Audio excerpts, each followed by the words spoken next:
Perte. Woi, Mau kesini ngapa? ini ruko sudah aku beli, mau kak bangun ke dapurnya. Dede, bajak minta warna Pak RT. Iya dong.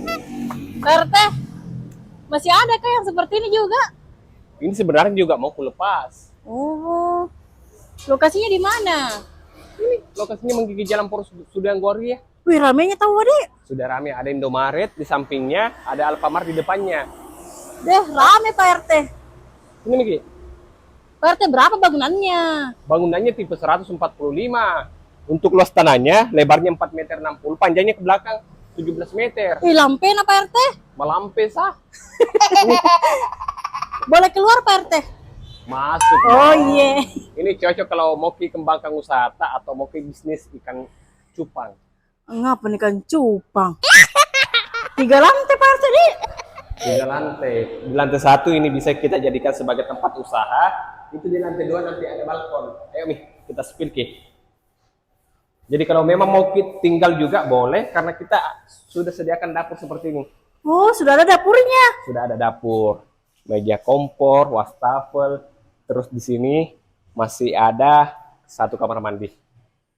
Oke, kita ke lantai 2. Tapi nanti ini juga dipasangkan di railing tangga, nah. Oh, kukira begini, Ji. Enggak lah, masa kita serah terima makan seperti ini? Siapa tahu toh. Baru rukonya ini.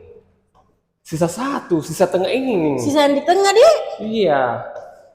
Ada balkonnya di lantai 2, Kalau Pak di RT. lantai 2 itu ada balkon seperti ini. Di depan ruko langsung jalan poros.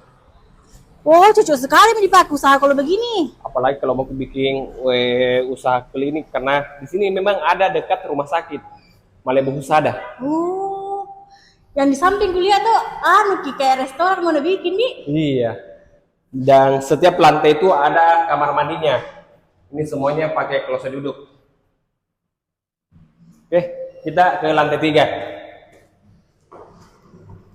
Nah, nanti juga pasang railing tangga di sini atau pengaman. Wih. Dan ini lantai 3-nya. Terangnya. Iya, panjang. Terus sudah ada dudukan tandon di sini disediakan. Ini kalau mau ke kantor nanti tandon tato sini. Oh, di belakang sini. Iya. Terus ini lagi kamar mandinya. Pak RT, Apa? berapakah harganya? Nah, kalau harganya di sini kalau kita cash harganya 1,9 M, dan kalau kita mau KPR 2,1 M. DP-nya berapa? DP nanti bisa 20%.